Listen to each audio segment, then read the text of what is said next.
Bonjour à tous, c'est Gilles Mancillon, je vais vous souhaiter une bonne journée. Je n'allais pas vraiment venir parler parce que je n'étais pas vraiment en forme, mais l'esprit m'inspire quand même à venir. Donc je vais tirer quelques cartes pour voir pour cette journée. Je voulais adresser quelques idées. À savoir que tout l'univers est en train de changer. Toutes les autres planètes sont en train de faire cette transformation dimensionnelle. Enfin, ceux qui sont dans la cinquième, pendant la sixième, dans la sixième, pendant la septième. Mais au plus on est haut dans les dimensions, au moins le changement au moins on ressent le changement. Et c'est nous ici-bas qui vont recevoir, qui vont sentir le plus de changement de passer de cette troisième et quatrième dimension dans la cinquième. Si on arrive il faut s'accrocher, il faut rester parce qu'il y a toujours cette nécessité dans la troisième dimension d'avoir besoin d'adresser les problèmes pour réparer les choses de la troisième dimension. Alors que ce que l'on a réellement besoin de faire, c'est lâcher prise sur toutes ces choses et se laisser transporter dans ces dimensions supérieures, ce qui n'est pas facile, je vais y revenir dessus. C'est une journée un peu difficile. Les premières impressions qu'on a le matin en se réveillant, ça conditionne un peu la journée. Et des fois, c'est un peu dur. On ramène des choses, des plans astro qui ne sont pas forcément faciles. Alors, je tirais 10 cartes avec le Dakini. Même si bon, l'esprit reste toujours optimiste de toute manière. Alors la situation, c'est blow your mind, c'est exploser votre esprit, c'est-à-dire une libération de toutes les tensions qui arrivent, c'est vraiment pour libérer l'esprit. Donc bon, on attend ça avec grande impatience. Ce qu'il y a autour de la situation, c'est le château dans les nuages. Le château dans les nuages, c'est une imagination très vivide, c'est exercer son imagination, son imaginaire, pouvoir créer une vision, créer un rêve dans les plans. Parce que même si on n'arrive pas à réaliser nos visions dans cette vie-là présente, une fois qu'elles sont créées là-haut, on va forcément on va trouver une manière de les avoir à l'expérience, que ce soit dans les plans astro entre deux vies, ou alors on pourra revenir pour manifester ses rêves d'une manière ou d'une autre. Je vais revenir aussi sur la loi parler un peu du karma, la règle d'or. C'est juste certaines idées, c'est juste mes idées par rapport ici, maintenant et moi. C'est pas des absolus. Il y a toutes sortes de perceptions. C'est juste parce que bon, on est tous uniques dans cet aspect d'ascension. On est tous uniques, donc on est tous différents. Et donc si on est différent, on fait cette ascension différemment. On a des procédés différents. Mais bon, il y a quand même certaines choses qui sont communes à toutes. Et donc j'essaie d'exprimer ça pour assister sur mon procédé à moi, en espérant que ces idées pourront vous assister dans votre procédé.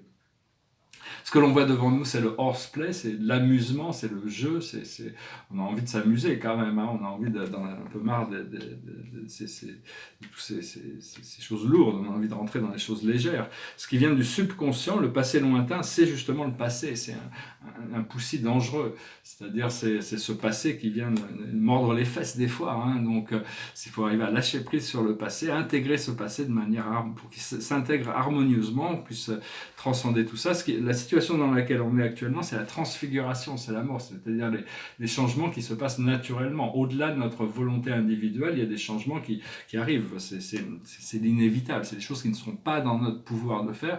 Donc il faut accepter la transformation. C'est dirigé par Pluton, c'est une carte qui est régulée par Pluton. C'est le seigneur des transformations. Il faut accepter de changer le plus possible. Au plus on peut changer soi-même, au plus on pourra changer le monde autour de nous.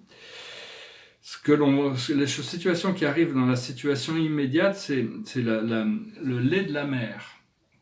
C'est la dualité, le petit moi qui veut revenir au grand moi, à l'unité du grand moi. C'est une carte de succès aussi. Ce que nos forces dans cette situation, c'est slay the ego. C'est-à-dire couper la tête de l'ego. Parce que l'ego, c'est lui qui est toujours connecté aux peurs, qui est toujours connecté aux critiques, qui est toujours connecté aux doutes, qui est toujours connecté à avoir besoin d'avoir raison. On pense que nos opinions sont la vérité. Et l'ego a besoin que son opinion soit la vérité. Alors qu'en réalité, les opinions ne sont que des opinions. Ce sont des choses passagères. La vérité est bien au-delà de tout ça. Ce que l'on veut, c'est on vit dans tout le monde matériel et physique et temporel n'est qu'une illusion, mais on veut sortir d'une illusion lourde et difficile pour entrer dans une illusion belle et légère, pour pouvoir vivre une vie, même si elle reste illusoire, elle reste temporaire, elle devient agréable, elle devient légère, elle devient fluide. Ce qui vient du monde extérieur, c'est just passing through, c'est des choses, toutes ces situations ne font que passer. De toute manière, tout est en éternel changement, hein, donc faut pas essayer de pas s'accrocher aux choses. Ce que l'on ressent dans nos émotions internes, nos peurs et nos craintes, c'est Maya, how she spins, c'est justement l'illusion. On trame notre illusion tous les jours à travers nos pensées, nos émotions. On crée des réalités, on utilise nos croyances et nos désirs pour créer cette illusion, on se crée cette tapisserie. Et à la fin, la tapisserie sera telle qu'elle doit être. Des fois, on doit passer par des procédés un peu difficiles. Des jours difficiles et des jours faciles. Hein. Ça dépend aussi des configurations astrales. Au plus on est conscient, au plus on devient conscient, au plus l'astrologie peut avoir d'influence sur nous. C'est le pouvoir des forces cosmiques nous influence puissamment. Et l'aboutissant, c'est une fin profonde. C'est vraiment la fin de la fin de la fin de la fin. On a envie d'arriver à la fin de la fin de la fin de la fin pour pouvoir recommencer le début du début du début du début. Donc voilà, hein, je voulais aussi dire que c'est le fait l'idée de peur, il y aura toujours des peurs, parce que tant qu'on est associé à un corps biologique, il y a ces peurs qui sont inconscientes, qui viennent de la nature animale, de cette nature biologique. Le fait les gens qui n'ont pas de peur, c'est pas parce qu'ils n'ont pas de peur, c'est parce qu'ils ont peur, mais ils le font quand même. C'est parce qu'ils acceptent de passer à travers, c'est parce qu'ils arrivent à s'élever au-dessus. Mais il faut toujours gérer ça. Et au plus on peut amener de la lumière à l'intérieur de notre réalité, au plus on passe à travers nos peurs, ou on fait des choses malgré les peurs, au plus on arrive à dissoudre toutes les limitations, ce qui est vraiment un challenge. Parce qu'il n'y a pas on va pas pouvoir retourner à la santé, à l'équilibre, au plaisir de la vie de la troisième dimension. C'est pas possible, on l'a quitté. On est dans la quatrième. Donc on peut pas revenir en arrière, on ne pourra pas retrouver l'équilibre de la troisième dimension. Mais on n'est pas encore dans la cinquième, mais tout va se résoudre quand on va arriver à compléter ce programme qui est le programme de notre âme. On ne peut pas revenir aux vieilles relations, hein,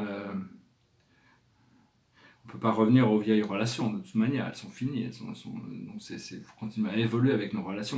Moi, je vais parler de la loi d'or. La loi d'or, c'est ce qu'on appelle, qui est connu sur Terre sous le nom du sermon d'Hippocrate, c'est ne pas nuire. À partir du moment où on ne nuit pas, on ne crée pas de karma. Mais il y a beaucoup de gens qui vivent sur Terre, il y a encore beaucoup de gens qui ont des vies criminelles, c'est-à-dire ils passent leur temps, à cause de l'égoïsme et de l'avarie et de l'avidité, à faire du mal aux autres pour leur plaisir égoïste. Donc il y a des gens qui ont qui sont très riches et puissants et qui sont quand même des criminels. Ce qu'ils ne savent pas, ces gens ne savent pas, c'est qu'ils sont en train de créer une vie de pauvreté et de souffrance pour eux dans le futur.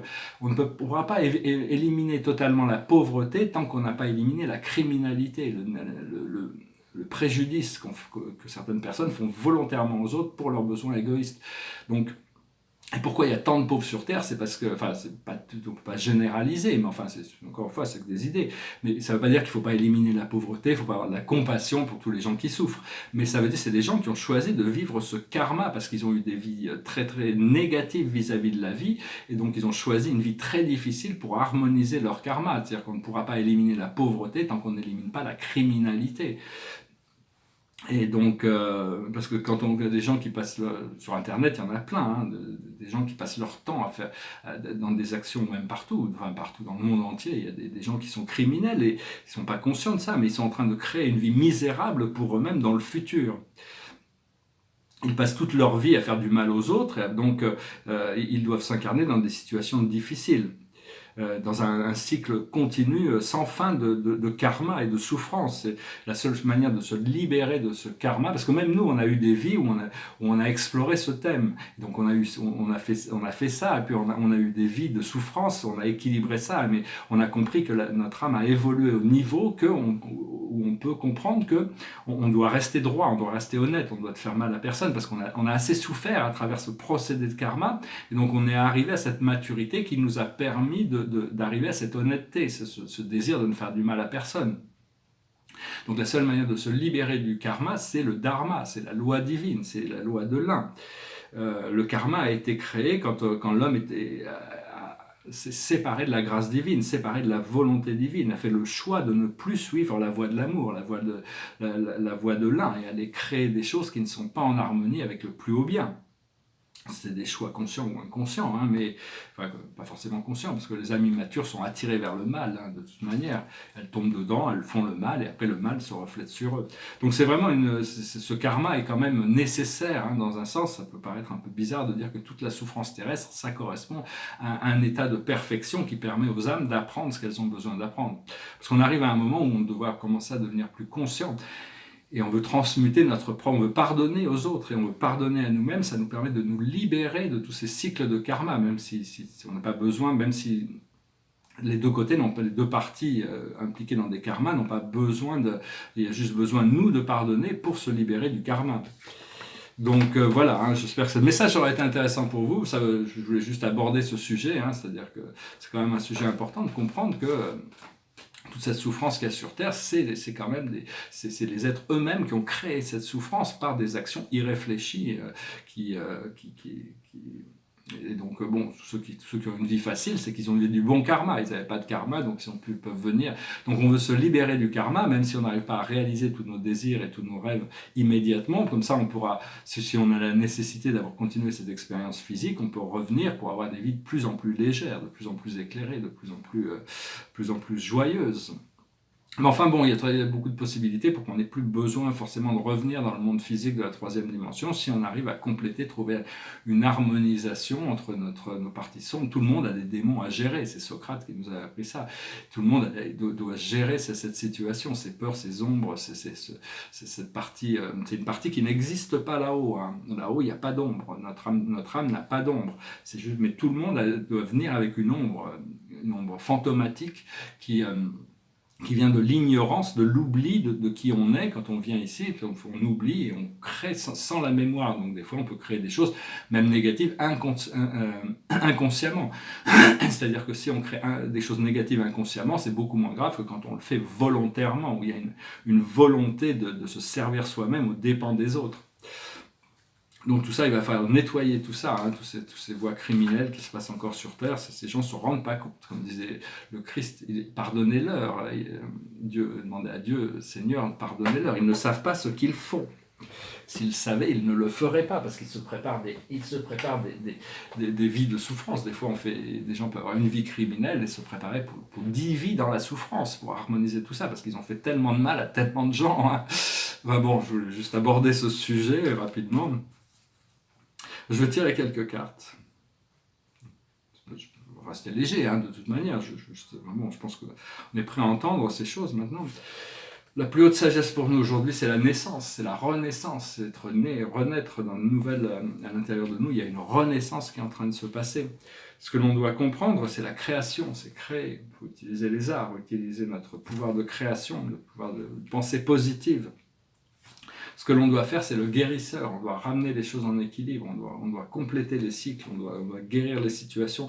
La meilleure manière de guérir une situation, quand Jésus venait et qu'il guérissait des malades, ce qu'il faisait, c'est qu'il voyait la personne en pleine santé à l'intérieur d'eux, et c'est la croyance de la personne qui était à l'intérieur, qui permettait à l'énergie divine de leur raligner sur son état de bien-être. À l'intérieur de nous, quel que soit l'état où on puisse être, il y a l'état de parfaite santé qui existe à l'intérieur et qui a ce pouvoir de manifester l'harmonie cellulaire. Et l'aboutissant, c'est le sens de la vie. On va trouver des nouveaux sens à notre vie, enfin j'espère, parce que la situation, c'est que le matériel, ce qui est actuel, se confronte constamment au spirituel, ce qui est potentiel. Mais l'esprit mental a plus de tendance, enfin, dans les jours où on se sent complètement bien, on a tendance à croire plus dans le potentiel, dans le monde invisible du potentiel spirituel, que dans les problèmes matériels qui nous entourent. Mais l'esprit mental a tendance à s'attacher plus aux problèmes matériels qu'au potentiel invisible du monde spirituel. Mais enfin bon, l'esprit m'informe que tout va bien se passer, donc je vais pas rentrer dans mes propres problèmes. Hein. Je préfère essayer de garder la foi de toute manière. Alors, je vais chanter une chanson. Je vais même pas discuter de mes petits problèmes parce que bon, de toute manière, s'ils doivent se manifester, ben, ils se manifesteront. Hein, et puis on verra. Et puis si je dois Si je dois rentrer en isolation quelque part et m'arrêter de parler, m'arrêter de peindre pour faire autre chose, je ferai autre chose, hein, c'est pas très grave, c'est la vie. Et derrière moi, c'est un portrait d'homme, hein, il est assez, je me vois bien, enfin il est pas mal, hein, je trouve qu'il a une bonne présence aussi, ça fait partie de ces séries de portraits que j'ai fait cette année. Et ici c'est le troublant numéro 2, celui que j'ai montré hier était un troublant numéro 1, il y avait un sous-ton beige, et celui-là il a un sous-ton bleu. Je ne sais pas si vous le voyez, la spirale, la main pour qu'on puisse voir la spirale. Bon, c'est des tableaux très très subtils. Hein. Je chantais cette chanson qui me passait par la tête. C'est une chanson sur l'écologie, une vieille chanson sur l'écologie. C'était un petit jardin qui sentait bon le bassin parisien, qui sentait bon le métropolitain. C'était un petit jardin avec une table et une chaise de jardin. 2 arbres, un pommier et un sapin, au fond d'une cour à la chaussée d'Antin. Mais un jour, près du jardin, un homme passa qui au revers de son veston portait une fleur de béton. Dans le jardin, une voix chanta: de grâce, monsieur le promoteur, de grâce, préservez cette grâce, de grâce, monsieur le promoteur, ne coupez pas mes fleurs. C'était un petit jardin qui sentait bon le métropolitain, qui sentait bon le bassin parisien. C'était un petit jardin avec un rouge-gorge dans son sapin, avec un homme qui faisait son jardin au fond d'une cour à la chaussée d'Antin. Après un jour, près du jardin, passa un homme qui au revers de son veston portait une fleur de béton. Dans le jardin, une voix chanta: de grâce, monsieur le promoteur, de grâce,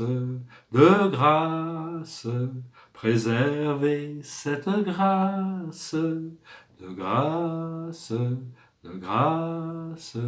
monsieur le promoteur, ne coupez pas mes fleurs. C'était un petit jardin qui sentait bon le bassin parisien. À la place du joli petit jardin, il y a l'entrée d'un souterrain où sont rangés comme des parpaings les automobiles du centre urbain. C'était un petit jardin au fond d'une cour à la chaussée d'Antin.